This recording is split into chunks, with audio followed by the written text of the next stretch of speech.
Welcome to KGR logics. ఈ వీడియోలో మనం ఈ క్వశ్చన్ని సాల్వ్ చేద్దాం.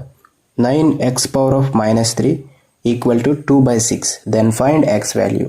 సో x వాల్యూను మనం కనుక్కోవాలి. చాలా సింపుల్గా చేయొచ్చు.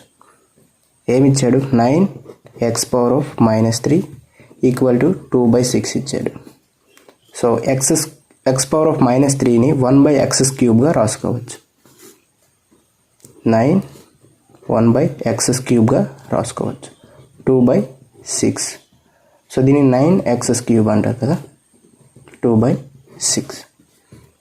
ఇప్పుడు క్రాస్ మల్టిప్లికేషన్ అనేది చేస్తున్నాం. 9 6 జార్ ఎంత అవుతుంది? 54. 2x³ ఇరువైపులా 2తో డివైడ్ చేయాలి. 2కి 2కి పోతుంది. 2 27 జార్ పోతుంది. సో 27 ఈక్వల్ టు x³ అనేది వచ్చింది. సో 27ని మనం ఏ విధంగా రాసుకోవచ్చు? 3³ రాసుకోవచ్చు. So x³. ఇప్పుడు ఈ x వాల్యూ ఏమవుతుంది? 3 అవుతుంది. మీకు నేను ఇప్పుడు ఒకటి సమ్ ఇస్తాను, దానికి మీరు ఆన్సర్ కనిపెట్టి కామెంట్ చేయండి. 25x power of -3 equal to 2/5. Find x value. మీ ఆన్సర్ని కామెంట్ చేయండి.